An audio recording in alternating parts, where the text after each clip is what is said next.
Take a brief moment and think back to your preschool days. Back then, what was the worst insult you could possibly confer on somebody? Something that was guaranteed to bring another kid's self-esteem come crashing down. There's no single answer to this question, but there is this one uncomfortable word that I think most of us can agree on as the most destructive label somebody could attach to you in those days. The word is crybaby. We all knew the crybabies, fragile little folks with tear-stained faces, socially marginalized from the rest of us self-respecting kids, and always having trouble making friends. Anything that anyone said seemed to hurt them. Being an innately gentle child, raised by very gentle people, my heart naturally went out to these kids whenever people made fun of them.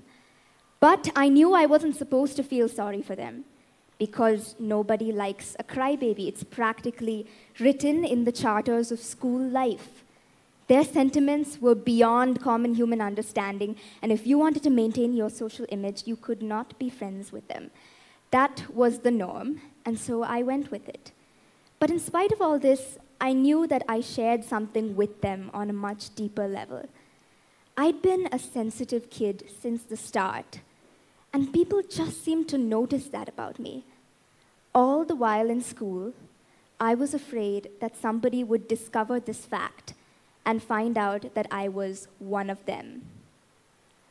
Are you one of those people who are easily affected by things happening around you and just can't help it? Do you try your hardest to suppress the tears when they well up, only to have them horrifically find their way out again? I feel you. Here's a secret. It doesn't take much to get me to tear up.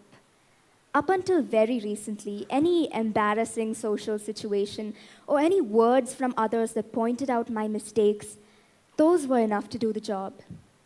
And in every situation where I gave in to emotion, I could feel myself shrinking in the eyes of my peers.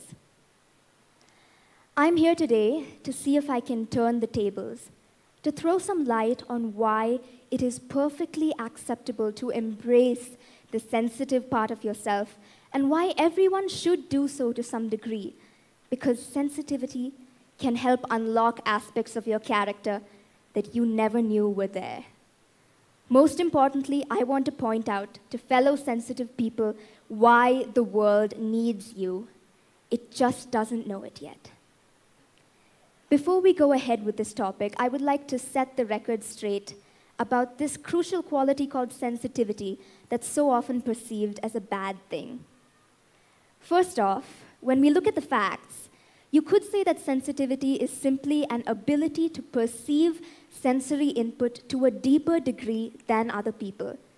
And this could be any input at all. Grief, fear, happiness, and even physical pain are all felt very intensely by these people. The first thing you need to understand about highly sensitive people is that this quality of theirs is innate, and there is nothing wrong with them.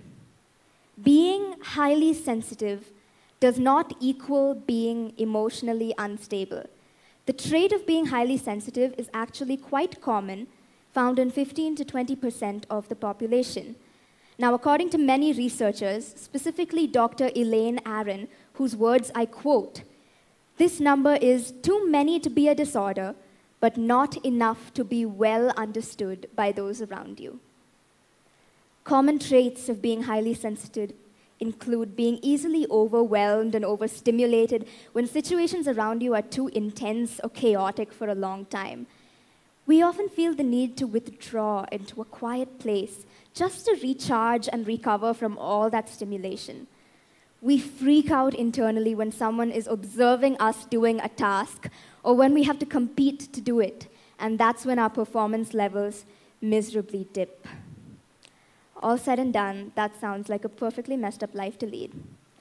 But being highly sensitive comes with its own positive implications, and not just in the sense of the silver lining of a cloud. When you embrace your sensitivity and channel it towards things you care about, you can lead yourself to a very, very fulfilling life which will reap benefits for those around you. And get this, we sensitive people, if I do say so myself, possess exactly the qualities the world is starved of today. Allow me to explain. Merriam-Webster defines sensitivity in the sense that we're dealing with in two ways. One is the capacity of being easily hurt, and the other is awareness of the needs and emotions of others. That's the capacity of being easily hurt and awareness of the needs and emotions of others. These two definitions may seem conflicting at first, but ruminating a little bit will show you that they're very sensibly connected. I have the capacity of being easily hurt, not offended, but genuinely hurt. And I know exactly the situations where I struggle in, which means that if I were to see someone in a similar situation, I would be, quote, aware of their needs and emotions. People like me find ourselves spontaneously putting ourselves in other people's shoes. We find it easier to empathize because we're constantly relating their situations with our own. And here's the catch. More often than not, we know what we could do to help that situation. Based off of our own personal experience, we're able to figure out more or less what we do might help the situation or just make things worse. The tragedy is that this incredible power of sensitive people often just goes unnoticed. Society perceives them as weak or soft with little to contribute. And so because they are so stigmatized, they're not given the space they need to grow in their character and just be their amazing selves. While observing these attitudes, it's clear that there's something fundamentally wrong with the message that adults send kids about how they ought to respond to emotion. I once had a teacher in the first grade in a different school who, I remember, passingly referred to another little girl as that crybaby in front of the rest of the class when this particular girl wasn't there. Now, I took offense because I knew there was so much more to this friend of mine than what this teacher so shallowly saw, or rather, she didn't bother looking for it. Crybaby. Say the word to yourself, and it hurts. It's a term that makes me cringe even today. And that's just one of the common degrading refrains we've come up with. How often have you heard well-meaning adults tell boys not to cry like a woman, to grow up, toughen up, be a man, be a big kid? Why are you so sensitive? By God's providence, I had a place where I never had to hear any of those things. My home. My parents were always teaching me and my siblings that it was perfectly all right to cry if something hurt us, and that different things hurt different people. Tears were not a taboo here. And I think it's super important for every kid to have that space where they can enjoy their privilege of giving vent to their emotion without having judgment passed on them. Thanks to this mentoring, I came to a position where I learned that all those naysayers and their refrains were wrong.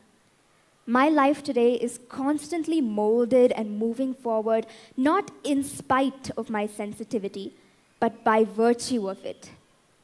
My life is what it is and what it's going to be because of the sensitivity that God has placed in me. Whenever I see somebody else, for example, experiencing anxiety the way I know I do, a connection is immediately established.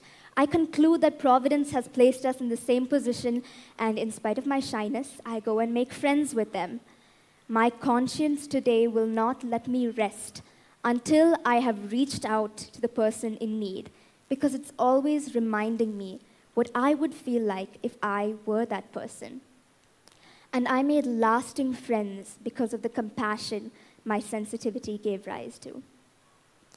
Funny thing is, every person alive has this element of raw, unrefined sensitivity within them. Don't try denying it. I see it there. My appeal to you, wake it up. Allow it to be one of the fundamental instincts that guide you as a person. People need that. In our world today, we're constantly being trained to look out for ourselves and to stay self-protected. But can we challenge ourselves to let some of our emotions show through that shell? To be authentic when the world might perceive us as vulnerable. Know that the world doesn't need dry, unfeeling people who know exactly how to survive, but only for themselves. Beneath all its pretense, the world is screaming for tender-hearted people who will live for others as well. And know that when you take this path, you will be faced with difficulties. But also bear in mind that when you choose to do this, you are playing your part in challenging this mentality we've built up about sensitivity. You are breaking the stigma. So what's my answer to the question, why so sensitive? I'm sensitive because it's an inborn nature which I embrace. And I embrace it because I know sensitivity gives rise to compassion. And compassion makes the world go round. Don't take my word for it. Take Mother Teresa's. Take the works of Florence Nightingale. Take the entire life of Jesus, and the answer is staring you right in the face. I assert today that my capacity to feel emotion is a precious, God-given gift, and I wouldn't trade it for the world. Thank you so much for listening to me today. Thank you.